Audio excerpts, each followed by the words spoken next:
Okay, folks, this is a long overdue video I've been meaning to make for a couple months now, and I'm finally getting off my butt and using the new screen capture features within iOS 11 because I finally upgraded. So what we want to talk about today is ranked play, and in specific, I want to talk about exploiting ranked play and what people are doing to take advantage of it, and whether or not the game is pay to win or not, because there are a lot of people going around with the belief that it's pay to win, and I'm going to tell you a partial truth about it, or at least from somebody who's sitting at the top of the charts uh, pretty much every week. I can tell you from my standpoint how much the game is pay to win and what people are doing. So first thing to understand is what an exploit is, because everybody has a different definition of this.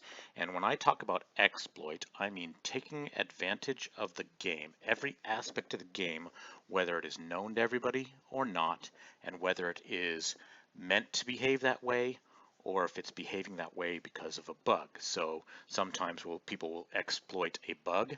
Sometimes people will just simply exploit how the game is behaving. And what I'm going to talk about are two separate things, one of which I consider a bug, and the other one is not, and I'll explain why. So first, let's talk about, let's talk about the bug first. Okay, so what I'm going to do is I'm going to jump into my ranked play here, and I want to scroll down to the bottom and highlight, I've got 3 opponents there. And you'll notice that their OVRs are 77, 70, and 78. Now let's take a look at the stats, and we will see that I am ranked number 2. Now there is no reasonable reason that I should have an OVR 70 something team on my ranked playlist. It's simply ridiculous. It's basically a free win for me. And I can tell you from having done this since the very beginning that pretty much anybody at rank 10 or above has a chance of seeing these very low OVR teams when they do a refresh. And if you're in ranks 5 and above, you're going to see somewhere between 0 to 4 of these, most commonly 2 or 3.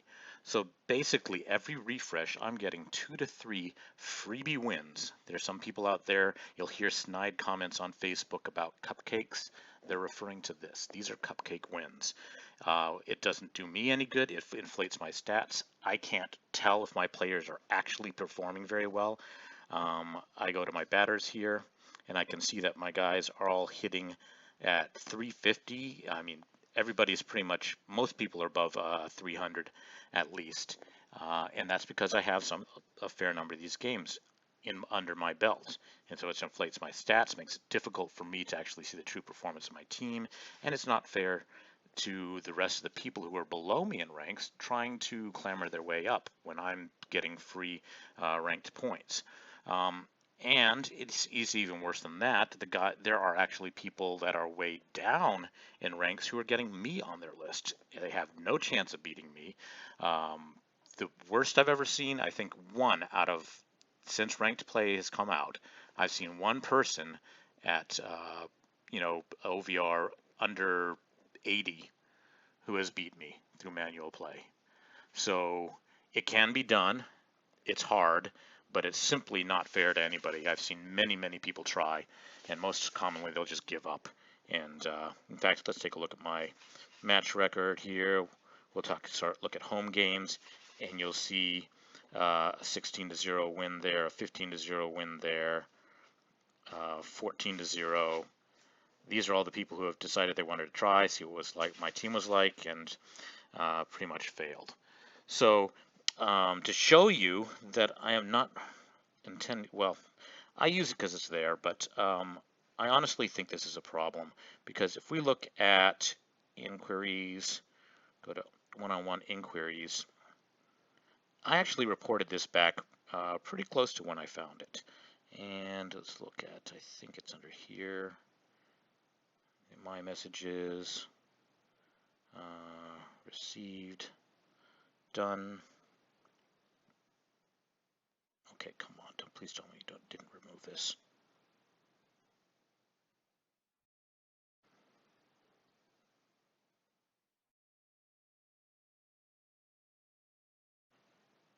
All right, I'm attempting to show you. Okay, here we go. Sorry, that took a while. People I've reported. Okay, here we go. All the way back in May, I reported this. In ranked play, people who rank 1 through 5 will receive 0 to 3 minimum ranked players in their match list. This, I basically reported to them exactly what I've told you. This is completely unfair and should not be in there. But I reported it twice, and they got back to me and said it's behaving as expected, and they've never done anything to change that, and that's ridiculous. So I would actually encourage other people, now that you know, if you find this offensive, if this bothers you, that people can get these types of wins for free while you guys are clamoring and having to manual play and get beaten down, please report this. Second of all, okay, let's move on to the next one.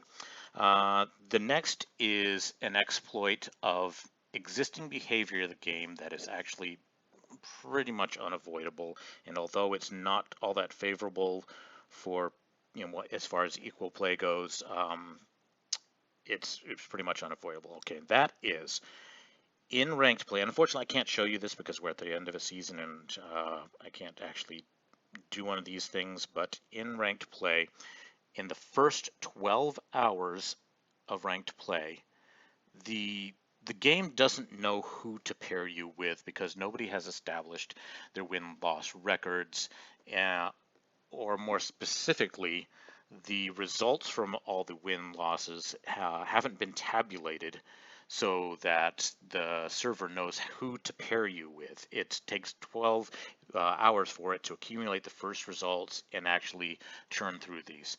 Now, the reason I say that this is pretty much unavoidable because it would be a lot of effort and a lot of server strain for them to actually try and do this more frequently or have that more up to date so that this problem doesn't occur. But what happens is because the servers do not know who to pair you with, it takes basically the median of all the OVR teams out there, which at this point is in the 80s, and it takes teams all around OVR 80 and gives them to you in your refresh list if you pay to refresh within the first 12 hours. So what you'll notice is in the first 12 hours of ranked, you will see people who will accumulate 100 wins, anywhere from like 30 to 100 wins right off the bat. They're doing this for two reasons. One, it's free ranked or easy ranked coins. Granted, they're paying stars for these refreshes, so they're essentially buying ranked points and ranked coins. So that means theoretically, if you paid enough money and paid enough stars and refreshed enough times and can consistently beat OVR 80-ish teams, you could set yourself up at such a high rank that it is impossible to catch you. And I've done this. I don't routinely do this. I did this early on. I'll tell you more about my history of how I played ranked here shortly, but just let me explain this one a little bit further. So people will A, grab a bunch of ranked coins from this, and B, they'll shoot themselves up in the rankings to try and take a high rank and stay in Diamond 1. Now, and so every refresh they get, they'll get a full list of 10 of these guys, and then they'll play them as quickly as they can so they can get as many games in as they can, and they'll pretty much at that point ride what points they have out for the rest of the season. Now, people are doing this two ways. After they've gotten their initial 12 hours and gotten a huge amount of points, they'll either do one of two things. They'll sit back and either only play the cupcake teams at that point, the freebies that they get, or they might only revenge, so they have little chance of losing, or they might only manual revenge. I don't see that happen pretty much at all. There's only one or two of the top ranked teams that do any manual play. And or lastly, they'll just play the rest of the season as normal. So one of those three things will happen, and I'll tell you what I've done in the past and how I have fared with that. Okay, so if you're doing so and you're doing one of those approaches, it's going to make it very, very hard for the people who are below you to catch up with you, unless they're buying refreshes and consistently beating people. They can catch you um, because they're earning more points for their each win, but it gets pretty difficult. Okay, so now understanding what things are out there and what these two exploits can do, I can tell you exactly my history because I know that people have been questioning, well, what exactly do I do? How do I stay up on top? And I can tell you I've done all three of the things above, and they came in phases. So initially, about season 3 is when I started to notice the 12-hour thing. So the first thing that I did was I tried it out and I saw it just to test it to figure out exactly what was going on. I did a whole bunch of refreshes within that first 12 hours, and that was the first time that I finished within the top 3 or so, I think. And then the next season, I did it again, and I set myself so far ahead. I wanted to get my first place, and I got that under my belt and had that as a bragging rights. Okay, so and at that point, I was just trying to get as many rank coins as I could to buy my skill change ticket. I didn't care about anything else, and I didn't care what other people were doing, and I rode that out and didn't play many games. Following that, then what I would do is I would take the winnings in stars that I got, and I'd invest those in refreshes in the first 12 hours, and I'd probably refresh a few more times. And I consistently rode out and avoided playing tough teams probably until um, August timeframe. And in August, then I started playing a few of the tough teams, but there were certain teams that I avoided, like Post 20, because he's got a super strong team. I avoided Dodgers New, Team Boston RS. You know, these are all top teams that are very tough to beat. I avoided those guys up until roughly, I would say, October.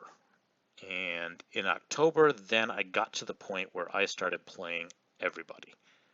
Didn't matter what power they were, because what had happened is I started to realize, hey, I actually do fine against these teams. I don't need to be afraid of them. At that point, then I just started playing everybody.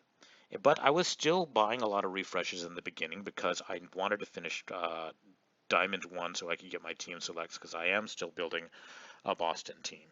So while I wasn't paying money for my stars to do those refreshes, occasionally, but not so much. I was certainly buying those refreshes, and I was launching out to, you know, to put myself up at the top fairly easy. And then I tried to stay in the top 5 so I could get my freebie wins on top of that. And until October, at which point then I was just doing the initial few buys from my proceeds with no additional spending, and then playing everybody. And then I got challenged by Redbirds 83, who also happens to have a very strong team, and asked me, well, why don't you test to see how your team will do without buying any refreshes? Because there were a lot of people carrying around the belief that I didn't belong at the top. My team, you know, that I shouldn't be doing this, and it wasn't that I didn't have a good enough team to be thinking that I needed to be at the top all the time. So I decided to test this theory, and about 2 seasons ago, I ran an entire season buying 0 refreshes, playing absolutely everybody I could, uh, and all games were simulated, and I revenged everything simulated. No manual play, played everybody. And I was afraid that I wasn't going to do as well, that I wouldn't fit, I'd have trouble staying within the top 30, and I was very surprised to find that wasn't the case. In fact, the first day into trying this, Dodgers New told me outright, he said, I'll tell you exactly what's going to happen. At the end of the second day, you're going to be in the top 10, and at the end of the third day, you will be ranked somewhere in the top 5. And he nailed it, spot on. By the second to the third day, I was in the top 5, and I finished that season at, I believe it was number 3. And so what the point being here that you can reach the top with a strong team without having to buy refreshes. So the belief that some of these teams, the only reason they're at top uh, is because they buy refreshes, might not be true. And in fact, from the teams that I see week to week, I know how tough those teams are, and I would say that is completely false. The extent to which they're ahead certainly is because they bought refreshes, but it is not the only reason they are in the top 10.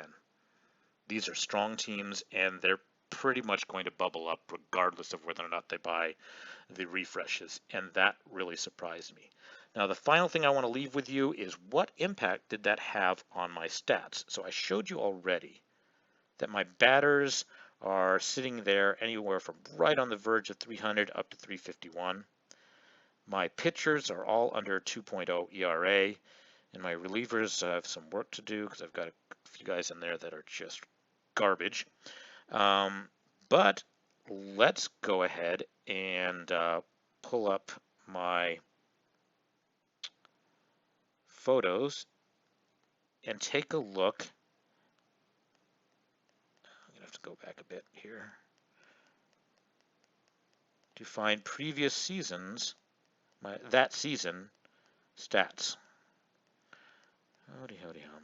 Okay, maybe I should do this a better way. All photos. And, okay, fine. Really? Go away.